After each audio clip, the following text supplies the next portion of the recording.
86వ మహాసభల్లో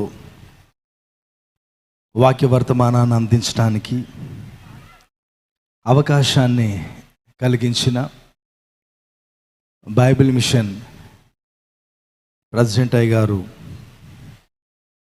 doctor P Sajeevarao అయ్య గారికి నా నిండు మరణాతలు, వైస్ ప్రెసిడెంట్ అయ్య గారికి, సెక్రటరీ అయ్య గారికి, జాయింట్ సెక్రటరీ అయ్య గారికి నా నిండు మరణాతలు తెలియజేస్తూ ఉన్నా. న్యాయాధిపతుల గ్రంథం 6వ అధ్యాయము 12వ వచనం చదువుకుందాం. యెహోవా దూత అతనికి కనబడి పరాక్రమం గల బలాఢ్యుడా యెహోవా నీకు తోడయ్యున్నాడని అతనితో అనగా గిద్యోను చాలమా పరిశుద్ధుడా, మహోన్నతుడా, మహిమా ప్రభావాలు కలిగిన మా ప్రియ పరలోకపు తండ్రి, నీ దిన సేవకుడు నిలబడి ఉండగా దేవా, నీ సేవకుడిని నీ శిలోచాటున మరుగుపరచండి. ఈ రాత్రి నాతో మాట్లాడండి, మాతో మాట్లాడి మమ్మను బలపరచుమని యేసుక్రీస్తు నామమున ప్రార్థించి వేడుకొనుచు నామ తండ్రి, ఆమేన్.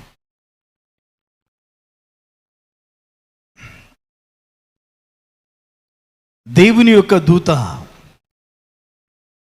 గిద్యోనుకు ప్రత్యక్షమై నిస్సహాయ స్థితిలో ఉండినటువంటి పరిస్థితి, దుర్భరమైనటువంటి స్థితిలో ఉండినటువంటి వ్యక్తిని యెహోవా దూత అతన్ని దర్శించి ఆయనను పిలుస్తుండినటువంటి ఒక అద్భుతమైనటువంటి మాట, పరాక్రమం గల బలాఢ్యుడా అని. న్యాయాధిపతుల గ్రంథం 6వ అధ్యాయంలో ఉన్న సంగతులను మనం చూసినప్పుడు, ఇశ్రాయేలీయులు యెహోవా దృష్టికి దోషులైనందున వారిని 7 సంవత్సరాలు మిద్యానీయులకు అప్పగించను అని ప్రారంభించబడినటువంటి ఒక మాట. ఈ 12వ వచనంలోనికి వచ్చిన తర్వాత దేవుని యొక్క దూత గిద్యోనును దర్శించింది, గిద్యోనుతో మాట్లాడటం ప్రారంభించింది. గిద్యోను యొక్క నిస్సహాయ స్థితిని దేవుని యొక్క దూత చూసినట్లుగా దేవాది దేవుడు గిద్యోనును తన ప్రజలైనటువంటి ఇశ్రాయేలు పక్షంగా నిలబెట్టడానికి, బలహీనుడైన నిస్సహాయ స్థితిలో ఉన్న మనుష్య గోత్రములో తన కుటుంబము ఎన్నదగినది కాకపోయినప్పటికీ కూడా మహాదేవుని యొక్క కనికరం, ఆయన యొక్క కృప తన ప్రజల పక్షమై ఒక వ్యక్తిని నిలబెట్టినట్లుగా మనం చూస్తూ ఉన్నాం. ఈ యొక్క 6వ అధ్యాయంలో చూసినప్పుడు ఇశ్రాయేలీయులు చీకటి దినాల్లో ఉన్నారు. ఇశ్రాయేలు ప్రజల యొక్క జీవితాలు ఆత్మీయ అంధకారాన్ని కమ్ముకున్నటువంటి దినములవి. వారి పాపం దేవుని ప్రజలను బానిసలుగా మార్చివేసింది. శత్రువులైనటువంటి మిద్యానీయులు మిడత దండువలే వారితో పాటు అమాలేకీయులు, తూర్పు నుండి వచ్చేటటువంటి జనము, అసంఖ్యాకమైనటువంటి శత్రు సమూహము ఇశ్రాయేలీయుల మీద దాడి చేస్తూ వారి పంట పొలాలను పాడు దిబ్బలుగా చేస్తున్నటువంటి సమయం అది. ఆ సమయంలో ఇశ్రాయేలీయులు దుర్భరమైనటువంటి స్థితిలో ఉన్నారు. ఒకరోజు కాదు, 2 రోజులు కాదు, 7 సంవత్సరాల ప్రయాణం, 7 సంవత్సరాలు శత్రువుల చేతికి అప్పగించబడినటువంటి జీవితం, 7 సంవత్సరాలు ఇశ్రాయేలు ప్రజలందరూ దుర్భరమైనటువంటి జీవితాన్ని కలిగినటువంటి పరిస్థితులు, విత్తినటువంటి విత్తనాలు మొలకెత్తడం మొదలు పెట్టిన వెంటనే మిద్యానీయులు, అమాలేకీయులు, తూర్పు నుండేటటువంటి వారు ఒంటెల పైన గుంపులు గుంపులుగా వచ్చి ఆ దేశాన్ని దోచుకునేటటువంటి స్థితిలో దేవుని ప్రజలు ఉన్నారు. పాపం దేవునికిని తన ప్రజలకును ఎంత ఎడబాటు కలుగ చేసిందో ఒకసారి రాత్రికాల సమయం మనము ఆలోచించవలసినటువంటి వారమై ఉన్నాం. దాడి చేస్తూ ఉన్నారు. ఇశ్రాయేలీయుల దగ్గర పశువులు ఉన్నాయి, వారి దగ్గర ఒంటెలు ఉన్నాయి, వారి దగ్గర ఉండేటటువంటి సమస్తాన్ని వారు దోచుకొని వెళ్ళిపోయారు. నిస్సహాయ స్థితిలో ఉండినటువంటి వారి దగ్గర గాడిదలు లేవు, ఎద్దులు లేవు, గొర్రెలు లేవు. మిద్యానీయుల భయం ఎంత భయంకరంగా ఉంది అంటే, మిద్యానీయులు వస్తూ ఉన్నారు అంటే ఇశ్రాయేలీయులైనటువంటి వారు పర్వతాలను, గుహలను చొరబట్టడానికి కష్టమైనటువంటి ప్రాంతాలను ఆశ్రయించేటటువంటి వారు. తిండి గురించినటువంటి ఆలోచనను, వారి జీవన విధానాన్ని గురించినటువంటి ఆలోచన కంటే మిద్యానీయుల భయము చేత పట్టబడినటువంటి వారి యొక్క స్థితి చాలా భయానకమైనటువంటి పరిస్థితిలో ఉండినటువంటి సమయం అది. ప్రభునందు ప్రియమైనటువంటి దేవుని బిడ్డలారా, శత్రువులకు భయపడి ద్రాక్ష గానుగలో రహస్యంగా ధాన్యం నూరుస్తున్న గిద్యోను తాను పరాక్రమశాలినని ఆయన అనుకొని ఉండకపోవచ్చు, లేక తను భావించి ఉండకపోవచ్చు. గిద్యోనుకు తన బలం తనకు తెలియనటువంటి పరిస్థితిలో ఉన్నాడు. చాలా సందర్భాల్లో నీ బలం ఏంటో నీకు తెలియదు, నీ శక్తి ఏంటో నీకు తెలియదు, నీ సామర్థ్యం ఏంటో నీకు తెలియదు. భూలోకంలో దేవుడు నిన్ను ఎందుకు పుట్టించాడో, ఎందుకు దేవుడు బ్రతికిస్తున్నాడో, నీవు జీవించేటటువంటి జీవన విధానం దేవునికిని, సంఘానికిని, సమాజానికిని మేలు, దీవెన, ఆశీర్వాదకరంగా ఉండేటట్లుగా, సమస్త జనములకు దీవెనకరమైనటువంటి కుటుంబంగా నీ కుటుంబాన్ని దేవుడు ఉంచాలి, నీవు ఉండాలి అన్నది దేవుడు నీ ఎడల కలిగినటువంటి ప్రణాళిక, ఆయనకు చిత్తమై ఉంటూ ఉంది. ప్రభునందు ప్రేమటువంటి దేవుని బిడ్డలారా, ఒక్కొక్కసారి మన బలం ఏంటో తెలియదు, మన శక్తి ఏంటో తెలియదు, మన జ్ఞానం ఏంటో తెలియదు. నిస్సహాయ దుర్భరమైనటువంటి స్థితిలోనికి నడిపించబడినటువంటి గిద్యోనుకు తన శక్తి ఏంటో అర్థం కావటంలా, తన బలం ఏంటో అర్థం కావటం లేనటువంటి పరిస్థితి. దేవుడు పరాక్రమం కలిగినటువంటి బలాఢ్యుడా అని పిలిచినప్పుడు ఆ మాట గిద్యోనుకు చాలా ఆశ్చర్యంగా ఉండొచ్చు. గిద్యోను ఇశ్రాయేలీయులలో పరాక్రమం గల నాయకుడు కాగలడని దేవునికి ఉన్నటువంటి నమ్మకాన్ని సూచిస్తున్నాయి. గిద్యోనుకు లేదు, దేవుడు పిలుస్తూ ఉన్నాడు. ఇశ్రాయేలీయులలో పరాక్రమం కలిగినటువంటి వాడు, యోధుడు, డిస్ట్రాయర్, నరికి వేసేటటువంటి వాడు, శక్తి కలిగినటువంటి వాడు, అవమానకరమైనటువంటి వ్యక్తి అని అర్థాలు ఇచ్చేటటువంటి పేరు కలిగినటువంటి ఈ యొక్క గిద్యోను. ప్రియమైనటువంటి దేవుని బిడ్డలారా, దేవునికి గిద్యోని మీద నమ్మకం ఉన్నది.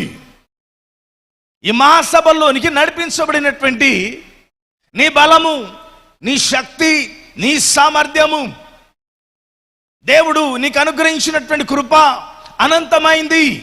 జీవించేటటువంటి యొక్క జీవిత కాలంలో ప్రభు యొక్క కృపకు మాత్రమే పాత్రులము కావలసినటువంటి మనం, ప్రభు యొక్క దయ వలననే బ్రతకవలసినటువంటి మనం, ప్రజల యొక్క దేవుని యొక్క దీవెన చేత దీవెన నొందేటటువంటి వారం.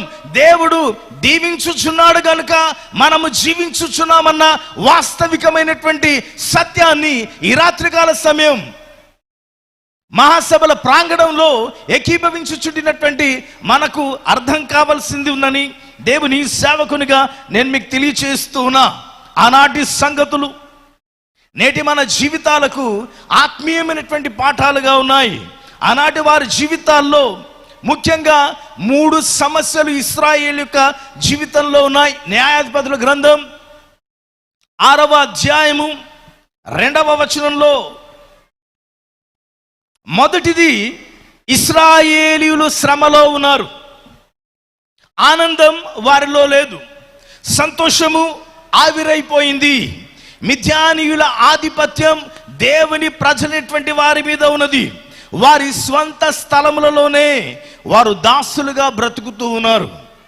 రెండవది, న్యాయాధిపతుల గ్రంథం 6వ అధ్యాయం 13వ వచనం, వారి జీవితాల్లో దేవుని గొప్ప కార్యాలు కేవలము జ్ఞాపకాలుగా మాత్రమే మిగిలిపోయాయి. అది చరిత్రగానే మిగిలిపోయింది. దేవుడు వారి జీవితాల్లో కార్యం జరిగించట్లేదు అని గిద్యోను దేవుని యొక్క దూతతో మాట్లాడినటువంటి మాట, గిద్యోను అన్నటువంటి మాట. ఐగుప్తులో దేవుడు మమ్మను రక్షించినటువంటి విధానం, మా పితరుల యొక్క జీవితాల్లో దేవుడు చేసిన మహిమ కలిగినటువంటి కార్యాలు అవి చెప్పుకోవటానికే మిగిలిపోయాయి. శత్రువుల చేతికి దేవుడు మమ్మల్ని అప్పగించాడు, శ్రమకు దేవుడు మమ్మల్ని అప్పగించాడు. అద్భుతాన్ని చూద్దామన్నా, ఆశ్చర్యకరమైనటువంటి కార్యాలను మేము పొందుకోవాలి అనుకున్నా మా జీవితంలో అద్భుతాలు లేవు. మా జీవితాల్లో సూచక క్రియలు ఏమీ జరగటం లేదు. మా బాధ, మా చింత, మా ఆవేదన, మా ఆక్రందన మాత్రమే మేము ఇశ్రాయేలు ప్రజలు చూస్తూ ఉన్నాం. దేవుని యొక్క అద్భుతాలు చరిత్రగా మిగిలిపోయాయి. మూడవది, న్యాయాధిపతుల గ్రంథం 6వ అధ్యాయం 3వ వచనం. వారు కష్టపడి పని చేస్తూ ఉన్నారు, కానీ ఫలితము లేనటువంటి సేవ. కష్టించి పని చేస్తున్నారు, కానీ శత్రువు ఎత్తుకొని పోతూ ఉన్నాడు. కష్టించినా ఫలితం లేదు, కరువులోనే బ్రతుకుతూ ఉన్నారు. వారి జీవనోపాధి దొంగిలించబడింది. సంపాదిస్తూ ఉన్నాం, వేల రూపాయలు వస్తూ ఉన్నాయి, లక్షల రూపాయలు వస్తూ ఉన్నాయి. మా సంపాదన అంతా చిల్లి సంచులో వేసినట్లుగానే అయిపోతా ఉన్నది. మాకు సమృద్ధి లేదు, మా కష్టార్జితాన్ని దేవుడు దీవించటం లేదు, నాకు ఆశీర్వాదకరమైనటువంటి స్థితి లేదు అని అనేక సందర్భాల్లో అనేకులు మనతో మాట్లాడినటువంటి మాటలు మనం విన్నటువంటి వారమే. వారి జీవనోపాధి దొంగలించబడింది. ఈ పై 3 సంగతులు నాటి ఇశ్రాయేలీయుల సంఘంలోనే కాదు, నేటి సంఘములో విశ్వాసుల జీవితాల్లో ఉన్నటువంటి దుస్థితి ఇది. మొదటిది, ఆనందం లేదు. మన స్వస్థలంలోనే, సంఘాల్లోనే ఉంటూ ఉన్నాం, దేవుని సన్నిధిలోనే ఉంటూ ఉన్నాం, దేవుని ధ్యానం చేస్తూ ఉన్నాం, దేవుని గురించి కీర్తనలు పాడుతున్నాం, దేవుని యొక్క వాక్యాలు వింటూ ఉన్నాం, ఆయన సన్నిధిలో మోకరిస్తూ ఉన్నాం, కనిపెట్టుకొని ప్రార్థన చేస్తూ ఉన్నాం. దేవుని నుండి జవాబు రావాలని, ఆయన కనబడాలని, ఆయన మాట్లాడాలని, ఆయన యొక్క సముఖంలోనికి వెళుతూ ఉన్నాం. కానీ దేవుని యొక్క సన్నిధిలో దీవెన, ఆశీర్వాదాలు దేవుని ప్రజలైనటువంటి వారి యొక్క జీవితాల్లో కలగలేకపోతూ ఉన్నాయి. రెండవది చూసినప్పుడు, ఘనమైనటువంటి జీవితం, గంభీరమైనటువంటి జీవితం, సంతృప్తికరమైనటువంటి జీవితం వారిలో లేదు. సంఘాలలో, సేవలో దేవుని యొక్క గొప్ప కార్యాలు జ్ఞాపకాలుగానే మిగిలిపోయాయి.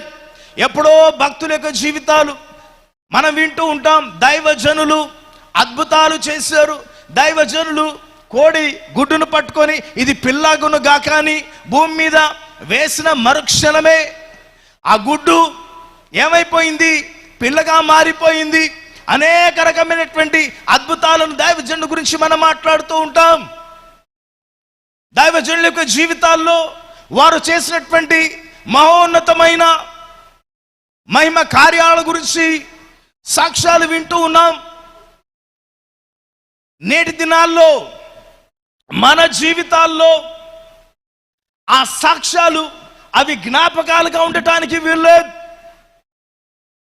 ఈ తరంలో నిన్ను పిలుచుకున్నటువంటి దేవుడు, నీకు పనిని అప్పగించినటువంటి దేవుడు, ఆయన కాడి కింద నడిచి వచ్చినటువంటి నీ జీవితంలో సేవ చేస్తున్నావేమో, ఫలింపు లేనటువంటి స్థితిలో, ఆనందం లేనటువంటి స్థితిలో, ఘనమైనటువంటి జీవితం లేనటువంటి పరిస్థితిలో ఉన్నావేమో. ప్రభునందు ప్రేమటువంటి వారులారా, దేవుడు వారి యొక్క జీవితాల్లో కార్యాలు చేయటం ఆపివేశాడు. ఘనమైనటువంటి కార్యాలు ఆగిపోయాయి, గంభీరమైనటువంటి కార్యాలు ఆగిపోయాయి. కేవలం అది చరిత్రగానే మిగిలిపోయినట్టుగా మనం చూస్తూ ఉన్నాం. దేవుడు నాడు చేసినటువంటి కార్యాలు, అప్పుడు చేసినటువంటి కార్యాలు నేడు మన యొక్క జీవితాల్లో కూడా ఆయన జరిగించేటటువంటి వాడుగా ఉండాలి. మూడవది, వృధా ప్రయాస. కష్టపడి సేవ చేసిన, కష్టపడి పని చేసిన, కష్టపడిన ఫలితాన్ని శత్రువులు ఎత్తుకొని పోతున్నటువంటి పరిస్థితి. బహుశా మనకుండేటటువంటి శత్రువులు ఇంకా ఎక్కడా లేరేమో. దూరముగా ఉండేటటువంటి శత్రువు కంటే సమీపంగా మనతో ఉండేటటువంటి శత్రువుల గురించినటువంటి ఆలోచన, మనతో ఉండేటటువంటి శత్రువుల గురించినటువంటి ఆలోచన అనేక పర్యాయాలు మన ఆలోచనకు మించినటువంటిది.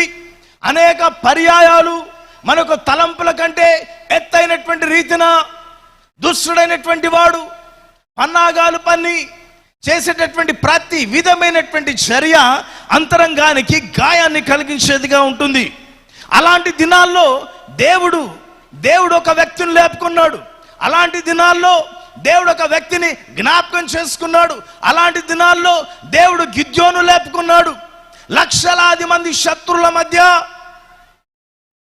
ఒక వ్యక్తి ఏం చేయగలడు? లక్షలాది మందిని ఎదిరించగలడా? లక్షలాది మందిని ఎదిరించడానికి గిద్యోను యొక్క సామర్థ్యం సరిపోతుందా? శత్రువుకు భయపడి గానుగ చాటున కూర్చొని ధాన్యాన్ని దుల్లగొట్టుకుంటున్నటువంటి వ్యక్తి, భయము చేత పట్టబడినటువంటి వ్యక్తి దేవుడు దర్శించి మాట్లాడుతూ ఉన్నాడు. లక్షలాది మంది ప్రజలు శత్రుల మధ్యలో నుండి దేవుని యొక్క సంఘాన్ని, దేవుని యొక్క ప్రజలను భద్రత కలిగించడానికి ఒక వ్యక్తిని లేపుకున్నట్లుగా మనం చూస్తూ ఉన్నాం. ఒక వ్యక్తిని దేవుడు కోరుకున్నట్లుగా మనం చూస్తూ ఉన్నాం. ఒక వ్యక్తి ద్వారా ఒక ఉన్నతమైనటువంటి కార్యాలు దేవుడు తన ప్రజల పక్షంగా జరిగించాలని ఆయన నిర్ణయించుకున్న తీర్మానం ఎంత ఉన్నతమైందో ఈ రాత్రి ఈ స్థలములోనికి నడిపించబడినటువంటి నిస్సహాయ స్థితిలో ఉండినటువంటి నిన్ను దేవుడు లేపుకుంటాడేమో. దుర్భరమైనటువంటి జీవితాన్ని జీవించేటటువంటి నీకు ఆదరణ లేదు, నెమ్మది లేదు, శాంతి లేదు, సమాధానం లేదు. ఇంటి వారంతా నాకు శత్రులుగా మారిపోయారు, నన్ను కనికరించేటటువంటి వారు లేరు అని కృంగిపోయి ఉన్నావేమో. దేవుడు నీతోనే మాట్లాడుతూ ఉన్నాడు. పరాక్రమం కలిగినటువంటి బలాఢ్యుడా,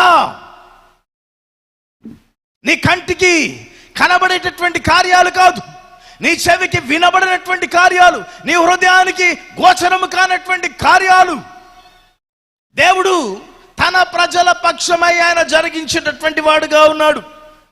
ఉజ్జీవం ఒక వ్యక్తితోనే ప్రారంభమవుతుంది. ఉజ్జీవం, అద్భుతం, ఆశ్చర్యకరమైనటువంటి కార్యం ఒక వ్యక్తితోనే, ఒక వ్యక్తి యొక్క జీవితంలో ఆయన జరిగించేటటువంటి వాడుగా ఉన్నాడు. ప్రభువునకు కావలసింది నమ్మకమైనటువంటి వారు. నమ్మకమైనటువంటి వానికి మెండుగా దీవెనలు కలుగుతాయని దేవుని యొక్క వాక్యం సెలవిస్తా ఉన్నది. గిద్యోను మిద్యానీయులపై దాడి చేయడంలో దేవుడు తనకు చూపించే సూచన ఇవ్వండి. లక్షలాది మంది శత్రువులు ఉన్నారు. శత్రుల మధ్యలో మేమున్నాం. తినటానికి తిండి లేదు, పడుకోవటానికి ఇళ్ళు లేవు, గుహల్లో తలదాచుకుంటున్నాం, వాగుల్లో, కొండల్లో, ఎత్తైనటువంటి ప్రాంతాల్లో శత్రువుకు చిక్కకుండా దూరంగా మేంపై బ్రతుకుతున్నామయ్యా, మేం బ్రతుకుతున్నాం. నాలాంటి పట్టుకొని పరాక్రమం కలిగినటువంటి బలాఢ్యుడా అంటూ ఉన్నావు. ఒకవేళ నువ్వు నన్ను పిలిస్తే, నువ్వు నన్ను కోరుకుంటే, ఈ పనికి నువ్వు నన్ను ఎంచుకుంటే నాకు ఒక సూచన ఇవ్వమని అడిగాడు, నాకు హామీ ఇవ్వమని. ఆయన సహేతుకంగా అడిగిన దాని ప్రకారం చేయటానికి ప్రభువు సుముఖత చూపించినట్లుగా మనం చూస్తూ ఉన్నాం. కాబట్టి తను చూడడానికి వచ్చినటువంటి దూతకు గిద్యోను ఆహారమును అర్పణముగా అర్పించినప్పుడు ఆ రాతుల నుండి అగ్ని వచ్చి ఆ అర్పణను దహించి వేసింది. యెహోవా ఈ కార్యం చేయటాన్ని బట్టి గిద్యోనులో ఉండేటటువంటి భయాన్ని దేవుడు పోగొట్టాడు. ఎప్పుడైతే గిద్యోనులో ఉన్నటువంటి భయము దేవుడు పోగొట్టాడో ఆ స్థలములో దేవునికి గిద్యోను బలిపీఠాన్ని కట్టాడు. దేవుని నామానికి మహిమ కలుగునుగాక. గిద్యోను నువ్వు దేవుడు ఎన్నుకోవడంలో కలిగినటువంటి ఉద్దేశం ఏమై ఉంది? గిద్యోనులో దేవుడు చూసినటువంటి లక్షణాలు ఏంటి? గిద్యోనులో ఉండేటటువంటి విశేషతలు ఏమై ఉన్నాయి అంటే మొట్టమొదటిగా అంగీకరించబడినటువంటి జీవితం. న్యాయాధిపతుల గ్రంథం 6వ అధ్యాయం 17 నుండి 21 వరకు చూద్దాం. అందుకతడు నా ఎడల నీకు కటాక్షము కలిగిన ఎడల నాతో మాట్లాడుచున్న వాడవు నీవే అని నేను తెలుసుకున్నట్లు ఒక సూచన కనపరచు. సూచన ఎందుకు అడిగాడు? గిద్యోను అద్భుతం చేయమని కాదు, అగ్నిని పంపమని కాదు. అందులో ఒక పాఠం ఉంది. అతని బలిని ప్రభువు అంగీకరించాలని సూచన అడిగాడు. సూచన ఇవ్వయ్యా, అగ్నిని పంపమని కాదు, అద్భుతం చేయమని కాదు, నా బలిని నువ్వు అంగీకరిస్తున్నావు అనటానికి సూచన కావాలి. గిద్యోను దేవుని పరీక్షించలేదు, కానీ తన జీవితాన్ని పరీక్షించుకున్నాడు. చాలా మంది అనేకులకు జీవితాలను పరీక్షించేటటువంటి వారుగా ఉంటారు. గ్రేసమ్మ గారు నేర్పిన ప్రార్థన, దేవా నన్ను నాకు చూపించు, నన్ను నాకు చూపించు అనే ప్రార్థన. గిద్యోను దేవుని ప్రశ్నించలా, దేవుని పరీక్షించలా, తన జీవితాన్ని ఆయన పరీక్షించుకుంటూ ఉన్నాడు. తన జీవితం బలి అర్పణ దేవునికి అంగీకారమా కాదా అని పరీక్షించుకుంటూ ఉన్నాడు. నేటి దినాల్లో మనల్ని మనం పరీక్షించుకోవాలా, మనల్ని మనం బహుజాగ్రత్తగా చూసుకోవాలా. మన విశ్వాస జీవితాన్ని, కుటుంబ జీవితాన్ని, వ్యక్తిగతమైనటువంటి జీవితాన్ని ఎంతో శ్రద్ధగా భయభక్తులతో దేవునికి ప్రీతికరమైనటువంటి రీతిన మన కుటుంబ వ్యవస్థను పునర్నిర్మాణం చేసుకోవాల్సినటువంటి అవసరత ఉంది. కాబట్టి క్రొత్త సంవత్సరంలోనికి క్రొత్త మనస్సుతో, క్రొత్త ఆలోచనలతో మనల్ని ప్రాణాలతో దేవుడు ఉంచాడు. 2023 సంవత్సరం మహాసభలు జరిగాయి. 2024 మహాసభలోనికి దేవుడు మనల్ని తీసుకొని వచ్చాడు. ప్రభువా నన్ను ప్రాణంతో ఉంచావు, నా కుటుంబాన్ని ప్రాణంతో ఉంచావు, నా కుటుంబ సభ్యులకు ఆయురారోగ్యాలు ఇచ్చావు. మరలా మహాసభల్లో ఏకీభవించడానికి, మరలా మా అధికారులతో వారి కుటుంబాలతో దేవుని సంఘముతో కలిసి నేను ఆరాధించడానికి, మహాసభలను చూడటానికి నాకు ఆయుష్కాలాన్ని నువ్వు పొడిగించినందుకు నీకు కృతజ్ఞతలు అని మహాదేవుని స్తుతించవలసినటువంటి వారమై ఉన్నాం. కయ్యను కూడా అర్పణ తెచ్చాడు. కయ్యను అర్పణ దేవుడు అంగీకరించలేదు. అంగీకరించకపోవడానికి కారణం కయ్యను యొక్క జీవితమే. ప్రియులారా, మన జీవితాన్ని దేవుడు అంగీకరిస్తాడా? మన జీవితాలు ఆయన ఎదుట పెడితే మన యొక్క జీవితాలు ఆమోద యోగ్యమైనవిగా ఉన్నాయా?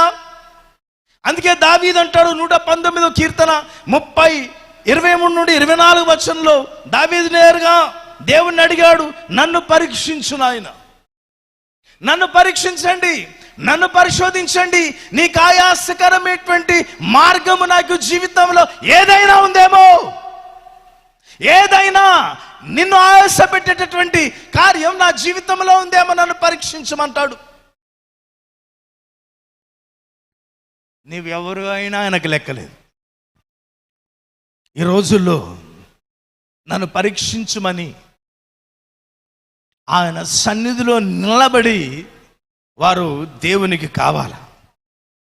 దేవుడు గిద్యోను యొక్క అర్పణ అంగీకరించాడు కాబట్టి ఒక్కడే అయినా దేవుని కొరకు ఉపయోగించబడ్డాడు. వారిలో ఒంటరైన వాడు 10,000 10,000 అని దేవుని యొక్క వాక్యం సెలవిచ్చిన రీతిన ఒంటరి అయినటువంటి గిద్యోను, ఒంటరిగా మిగిలిపోయినటువంటి గిద్యోను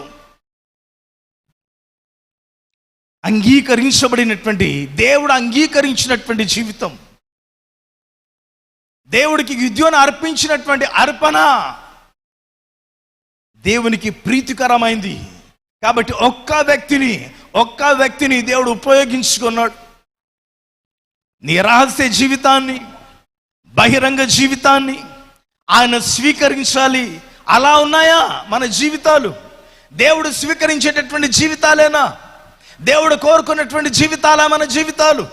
ఒకసారి మన జీవితం, ఒకసారి మనల్ని మనం చూసుకుంటే గుండె పగిలి మొట్టమొదటిగా చచ్చేది కూడా మనమే. ఈ రాత్రి దావీదు నన్ను పరిశోధించు, నన్ను పరీక్షించు,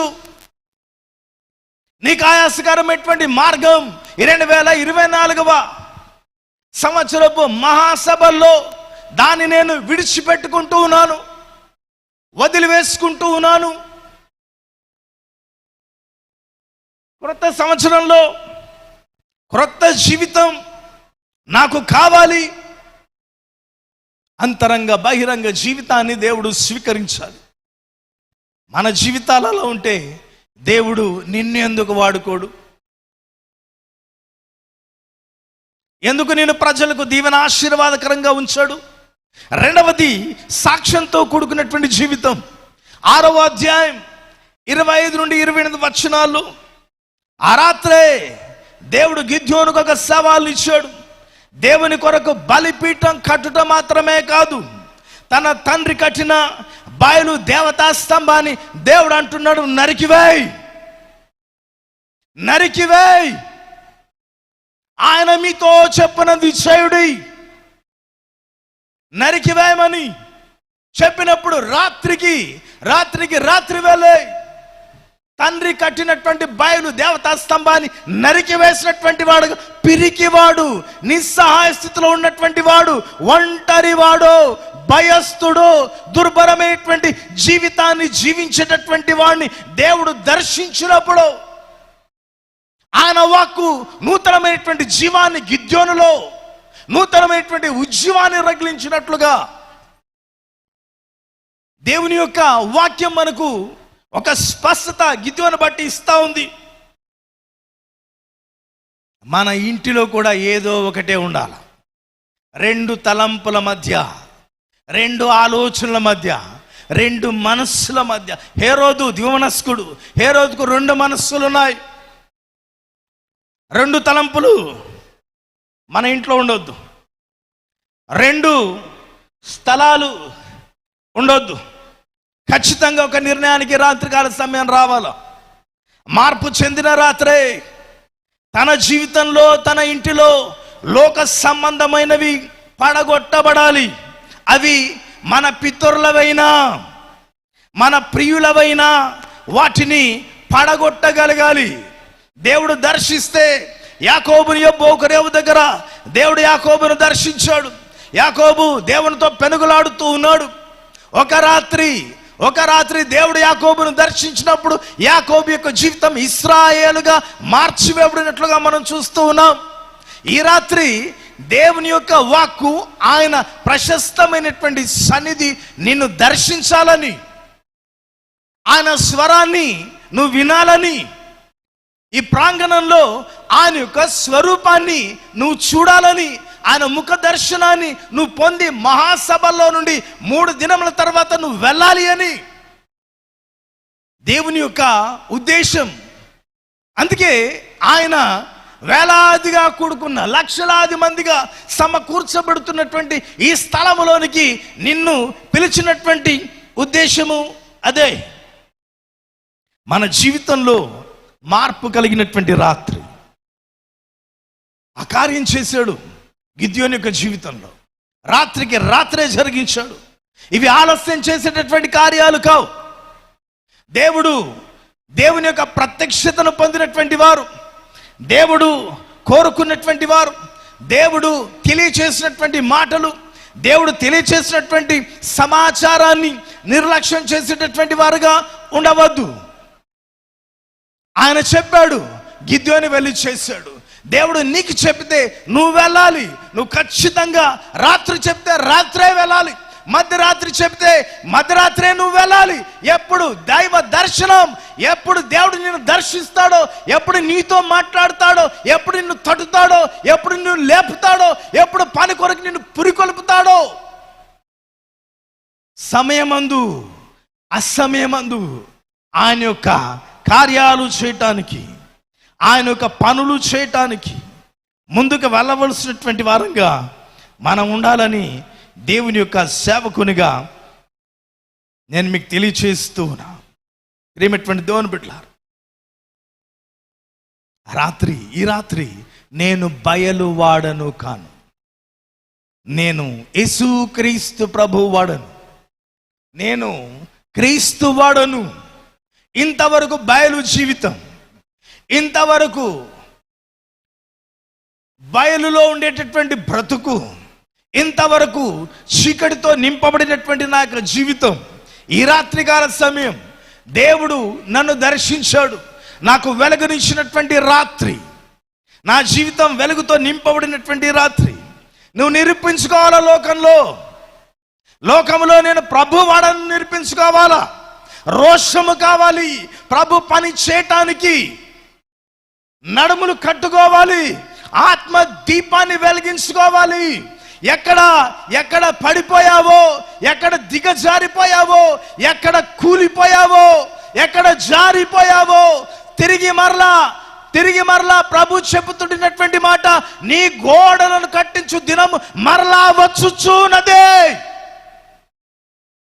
నువ్వు కట్టబడాలి, దేవుని కోసం కట్టబడాలి, దేశం కోసం కట్టబడాలి, ఆత్మల రక్షణ కోసం కట్టబడాలి, ప్రభు కోసం కట్టబడాలి. ప్రభు యొక్క చిత్తాన్ని నీ జీవితంలో సంపూర్ణంగా నెరవేర్చబడటానికి నువ్వు కట్టబడాలి. నువ్వు విశ్వాసివైనా, సేవకునివైనా, సేవకురాలివైనా, నువ్వు ఎవరివైనా సరే,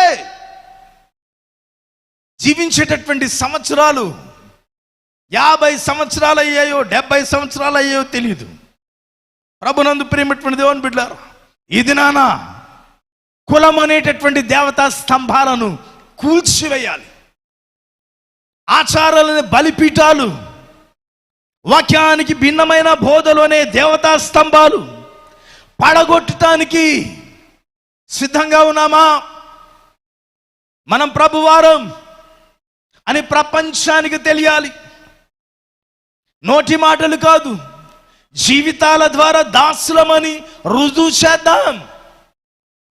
క్రొత్త ఏడు మొదలు పెట్టాను, మన బ్రతుకునందు కొత్త ఏడు మొదలు పెట్టబడింది. క్రొత్త సంవత్సరం ఆత్మల పంట మనం కోయాలి. బైబిల్ మిషన్కు జెండాను ఎగరవేయటానికి కనీసం ప్రయత్నమైనా చేయాలి. కనీసం జెండా కుండేటటువంటి ఆ కర్రనైనా ఈ 2024 సంవత్సరంలో నువ్వు తాకేటటువంటి ప్రయత్నం చేయాలి.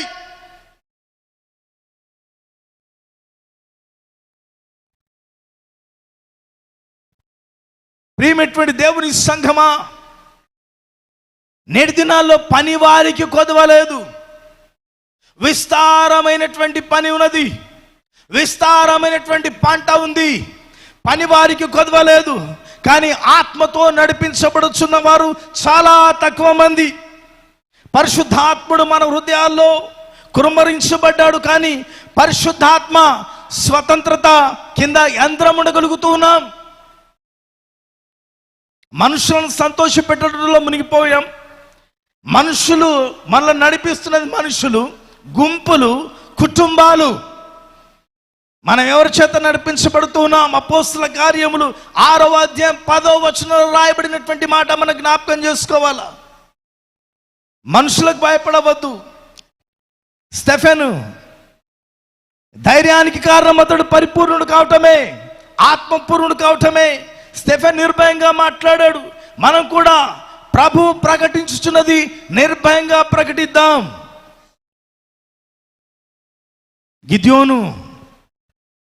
గిద్యోను తదుపరి దేవుడు గిద్యోను అద్భుతమైనటువంటి రీతిలో ఎలా వాడుకున్నాడో మనకు తెలుసు. గిద్యోను గురించిన వృత్తాంతం నుండి మనం ప్రోత్సాహం పొందవచ్చు. ఎందుకంటే ఎంతో బలహీనంగా లేదా నిస్సహాయంగా కనిపించేటటువంటి వారిని ఉపయోగించి కూడా దేవుడు తన ప్రజలను ఎలాంటి ప్రమాదం నుండైనా తప్పించగలడని ఇది నిరూపిస్తూ ఉన్నది. గిద్యోను కేవలము తన సైన్యం 300 మంది, 300 మందితో లక్షలాది మంది మిద్యానీయులను సమూలముగా నాశనం చేశాడు, ధ్వంసము చేశాడు. ఇది దేవుని యొక్క అతీతమైనటువంటి శక్తి. ఈ రాత్రి బలహీనంగా నిస్సహాయ స్థితిలో ఉన్నామేమో, నిరుపయోగంగా ఉంటున్నామేమో. మనకు జీవితాలను దేవునికి సమర్పించుకుందాం. దేవుని మహిమార్థమై జీవించగలిగినటువంటి కృప కూడి ఉన్న ఎల్లరకు తండ్రి దయచేయును గాక. పరిశుద్ధుడా, మహోన్నతుడా, విత్తబడినటువంటి యొక్క మాటలు మా జీవితాలకు దీవెనకరంగా ఉంచమని యేసునామమున ప్రార్థించి వేడుకొనుచున్నాము తండ్రి, ఆమేన్. మహాసభల్లో వాక్యాన్ని అందించడానికి అవకాశాన్ని ఇచ్చినటువంటి మన ప్రెసిడెంట్ అయ్య గారికి, వైస్ ప్రెసిడెంట్ అయ్య గారికి, సెక్రటరీ గారికి, జాయింట్ సెక్రటరీ గారికి నా ప్రత్యేకమైన వందనాలు తెలియజేస్తూ ఉన్నా. అమ్మగారులకు, గవర్నింగ్ బాడీ మెంబర్స్కు, సేవకులు, సేవకురాళ్ళకు అందరికీ నా మరణాత.